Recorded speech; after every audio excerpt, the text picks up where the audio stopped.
بسم اللہ الرحمن الرحیم۔ شروع اللہ کے نام سے جو بڑا مہربان نہایت رحم والا ہے۔ اگر خوشی کا ایک در بند ہو جائے تو اللہ پاک ایک اور در کھول دیتا ہے، مگر ہم وہ کھلا در نہیں دیکھ پاتے کیونکہ ہم بند دروازے کے سامنے رو رہے ہوتے ہیں۔ جیسا عمل کرو گے ویسی ہی عادت پڑے گی، جیسی عادت ہوگی ویسی سیرت ہوگی، اور جیسی سیرت ہوگی ویسی قسمت پاؤ گے۔ دعا دستک کی طرح ہے، مسلسل دستک سے دروازہ کھل ہی جاتا ہے۔ علم مال سے بہتر ہے کیونکہ مال خرچ کرنے سے گھٹتا ہے اور علم خرچ کرنے سے بڑھتا ہے۔ جو اچھی بات سنو لکھ لو، جو لکھو اسے یاد کر لو، جو یاد کر لو اسے بیان کرو، جو بیان کرو اسے کر کے دکھاؤ۔ برے لوگوں کی ہمنشینی سے تنہائی بہتر ہے اور تنہائی سے نیک لوگوں کی صحبت۔ خدا نے چیزیں استعمال کرنے اور لوگ محبت کے لیے بنائے ہیں، مگر انسان چیزوں سے محبت اور لوگوں کو استعمال کرتے ہیں۔ سکون حاصل کرنے سے نہیں، کسی کو سکون پہنچانے سے ملتا ہے۔ آپ سکون دیتے جاؤ، خود بخود ملتا جائے گا۔ اس دنیا کے ہنگاموں سے نظر چرا کر اس دنیا کے ہنگام پر نظر رکھنی چاہیے۔ آنے والا زمانہ آ کے رہتا ہے، جانے والے کو جانے دو، سکون مل جائے گا۔ سکون اپنے شوق اور اپنے فرض کو یکجا کرنے میں حاصل ہو جاتا ہے۔ مثلاً جو کام آپ پر فرض ہے وہی کام خوش ہو کر کرو، مجبور ہو کر نہیں۔ اپنی زندگی کسی انسان کی آرزو کے مطابق گزارو، وہ انسان ہی ہمارے لیے منزل و سکون ہے۔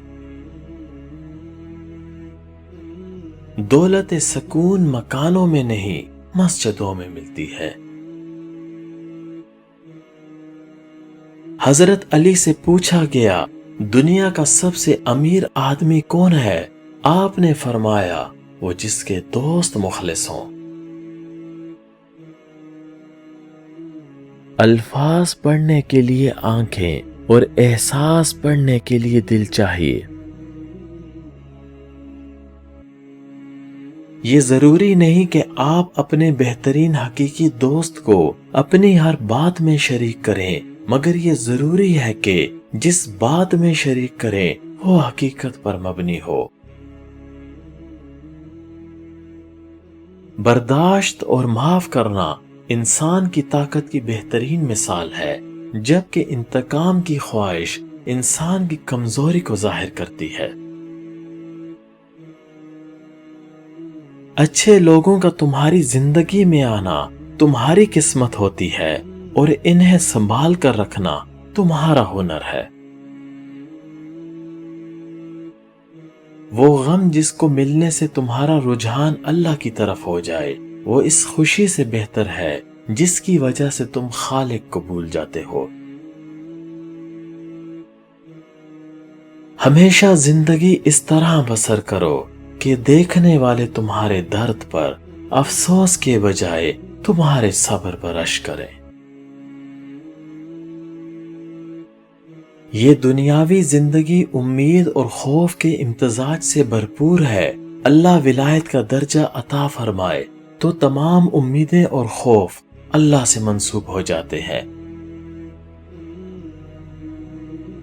تمہارا بہترین رشتہ وہ ہے جو تمہارے عیب جان کر بھی تمہارے ساتھ رہے، اور وہ تمہارے پروردگار کے سوا اور کوئی ہو ہی نہیں سکتا۔ مومن اللہ کے سوا کسی سے خوف نہیں کھاتا اور اللہ کے سوا کسی سے امیدیں نہیں لگاتا۔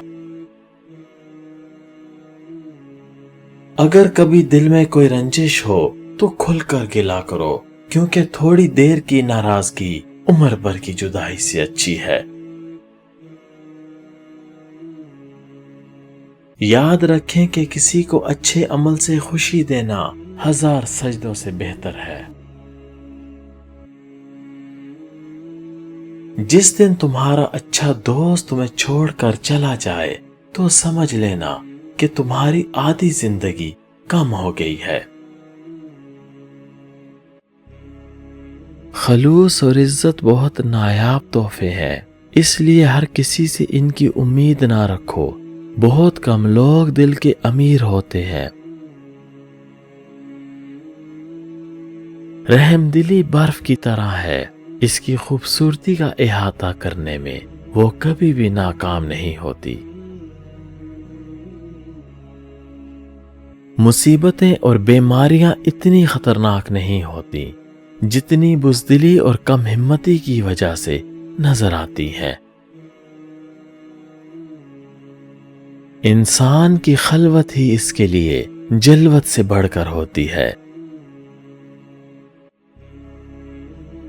رزق خدا دیتا ہے تو آپ ہیرے موتیوں کے چکروں میں کیوں پریشان ہیں؟ آسمان میں غوطہ کھاؤ یا سمندر میں، اتنا ہی ملے گا جتنا مقدر میں ہے۔ ضد کے لیے رشتہ توڑنا نہیں چاہیے، لیکن رشتوں کے لیے ضد چھوڑ دینی چاہیے۔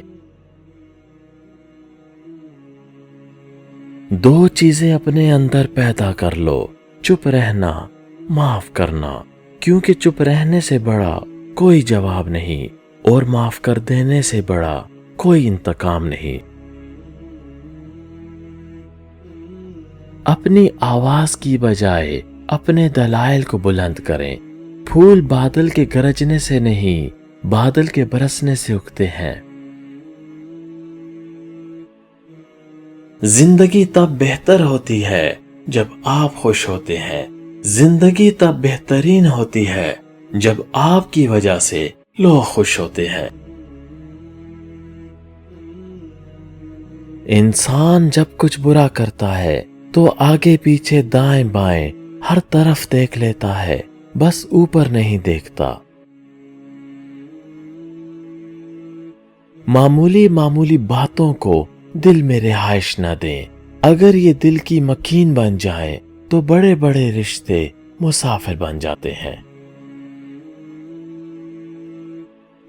زندگی کی ہر سانس ایک انمول خزانہ ہے، اس کو اپنے رب کی یاد اور اس کی رضا کی تلاش کے لیے وقف کر دینا چاہیے۔